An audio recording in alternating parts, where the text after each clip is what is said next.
फाल्गुन कृष्ण पक्ष चतुर्थी व्रत कथा सुनते हैं।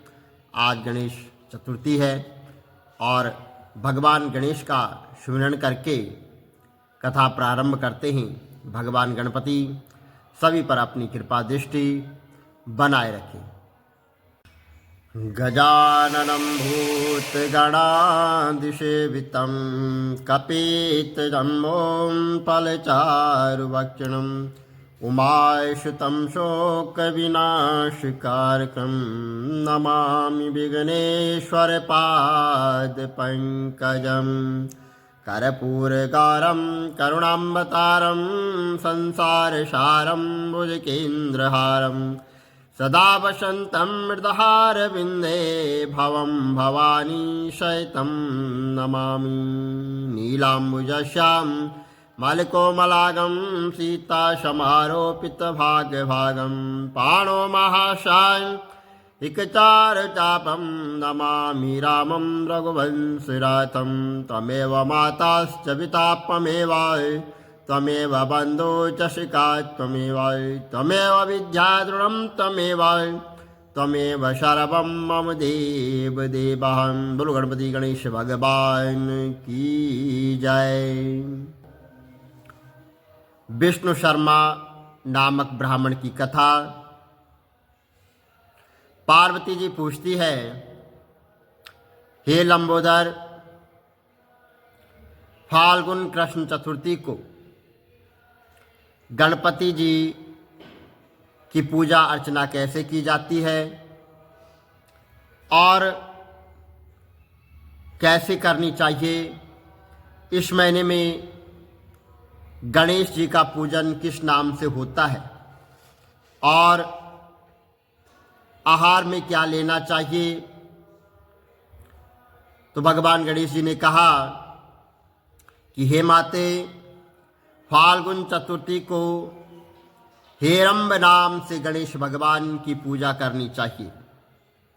पूजा का विधान पहले कही गई कथा की विधि अनुसार है। इसमें खीर, केनर का पुष्प मिलाकर, यानी खीर में जो है केनर का पुष्प मिलाकर गुलाबांस की लकड़ी से हवन करना चाहिए और विद्वानों के मत अनुसार भोजन में घृत और चीनी लें। इस बारे में पहले की मैं आपको एक कथा सुनाता हूँ, जो पहले समय की एक कथा है, वह आपको सुनाता हूँ। जैसा कि युधिष्ठिर के प्रश्न के उत्तर में भगवान श्री कृष्ण जी ने कहा था कि पुराने समय में युवा नाशव नाम के एक राजा हुए थे। वे बहुत ही उदार और धर्मात्मा थे और देवताओं एवं ब्राह्मणों से प्रेम करने वाले, उनकी पूजा करने वाले थे। उनके राज्य में विष्णु शर्मा नाम का एक विद्वान ब्राह्मण रहता था। वे वेदों के ज्ञाता और धर्म शास्त्र का अनुसरण करने वाले थे। उनके 7 पुत्र हुए। वह सब धनी थे, लेकिन आपसी वैवंशत्य की वजह से वे सब अलग अलग रहने लग गए। उनके पिता हर एक पुत्र के घर क्रमशः एक एक दिन भोजन करते थे और धीरे धीरे वह वृद्ध होकर दुर्लभ हो गए। वे अपनी पुत्र वधुओं के द्वारा अपमानित होकर रोते रहते थे। एक बार विष्णु शर्मा जो है गणेश चतुर्थी का व्रत रखकर अपनी बड़ी पुत्र वधु के घर पहुँचे और उन्होंने कहा कि बहुरानी, आज मैं भगवान गणेश जी का व्रत किया है मैंने, तुम पूजन का सामान जो है इकट्ठा कर दो। गणेश जी खुश होकर तुम्हें बहुत धन देंगे। यह सुनकर जो है बहू ने कठोर वाणी में बोली, हे ससुर जी, मुझे घर के कार्यों से ही अवकाश नहीं मिलता है, फुर्सत नहीं मिलती है। मेरे पास इन फिजूल कामों में पड़ने का कोई समय नहीं है, कोई वक्त नहीं है मेरे पास, ये बेकार के काम है, इनके लिए मेरे पास समय नहीं है। और आप सदैव ही कुछ न कुछ कार्य बताते रहते हो। आज गणेश जी का व्रत करने को कह दिया, मैं गणेश का जो है तो व्रत न जानती हूँ और न मैं तुम्हारे गणेश को जानती हूँ, कैसा उसका व्रत किया जाता है और कौन गणेश है। ऐसा उस बहू ने अपने ससुर को कहा। आप यहाँ से चले जाइए। और बहू की डांट फटकार सुनकर वह 6 बहुओं के घर कर्मशः गया, परंतु सभी ने डांट फटकार कर उसे वहाँ से भगा दिया। सभी जगह अनादर पाकर वह दुर्लभ शरीर ब्राह्मण बहुत दुखी हुआ। अंत में वह छोटी बहू के घर जा बैठा। छोटी बहू जो है वो निर्धन थी। वह संकुचिता हुआ, इन्हें बोला कि अरे बहुरानी, अब मैं कहाँ जाऊँ, सब बहू ने मुझे डांट दिया है, फटकार दिया है। मैं तेरे पास तो व्रत के सामान को इकट्ठा करने का अगर कोई साधन नहीं दिख रहा है। मैं स्वयं भी बहुत वृद्ध हो गया हूँ। हे कल्याणी बहू, मैं बार बार यह विचारता हूँ कि इस व्रत को करने से सिद्धि मिलेगी और सभी जो है दुखों का नाश हो जाएगा। अपने ससुर की यह बात सुनकर बहू बोली कि हे ससुर जी, आप इतने परेशान क्यों हो रहे हो?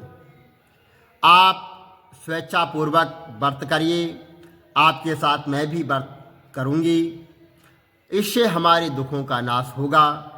ऐसा कहकर छोटी बहू कहीं से भीख मांग कर लाई और उसने अपने तथा ससुर के लिए अलग अलग लड्डू बनवाए। उसने चावल, चंदन, फल, फूल, धूप, दीप, नैवेद्य सब पृथक पृथक करके ससुर के साथ पूजन किया। इसके बाद आदर से ससुर को भोजन कराया। भोजन की कमी के कारण आप कुछ न खाकर वह भूखी रही। हे महादेवी, आधी रात के बाद ससुर को उल्टी और दस्त होने लगे, जिससे उसके दोनों पैर गंदे हो गए।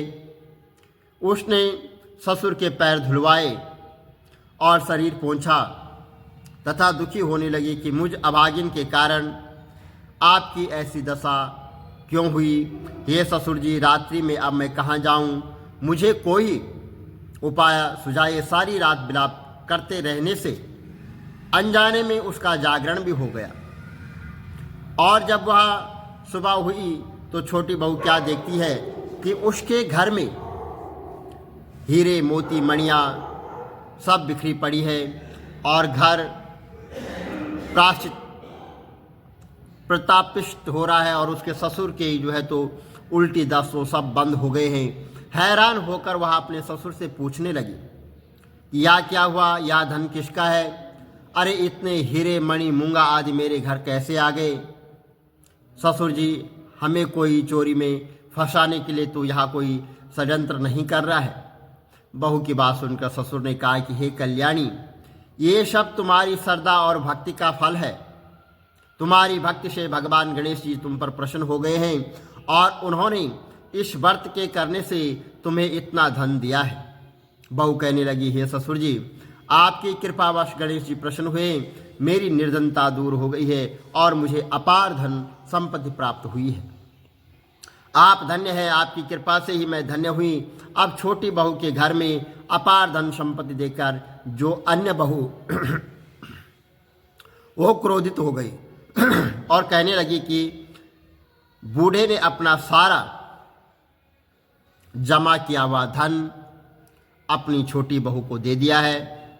भाइयों को आपसी कलह को देखकर विष्णु शर्मा भयवश कहने लगे कि इसमें मेरी कोई गलती नहीं है। छोटी बहू को केवल इस व्रत के करने से भगवान गणेश जी उस पर प्रसन्न होकर यह कुबेर जैसी संपत्ति उसको प्रदान की है। हे बहू, मैंने पहले तुम्हारे घर जाकर इस व्रत को करने के लिए कहा था, परंतु तुमने मुझे वहाँ से डांट फटकार कर भगा दिया और छोटी बहू ने भीख मांगकर इस व्रत को किया। इस व्रत को करने से गणेश जी प्रसन्न होकर इसको जो है तो अपार धन प्रदान किया और संपत्ति प्रदान की है। तो गणेश जी कहते हैं कि हे माता, उस ब्राह्मण के 6 बेटों, जो गरीब, रोगी और दुखी, वो सब दुखी हो गए और सिर्फ छोटा बेटा वहाँ धनवान बन गया। वे 6 जो है परस्पर बारी जो है तो भगवान गणेश जी का जो है व्रत करने लग गए और इस व्रत के फलस्वरूप वह सब क्रमशः धनवान बन गए। इसी तरह जो लोग इस व्रत को करेंगे वह भी धन धान्य से पूर्ण रहेंगे।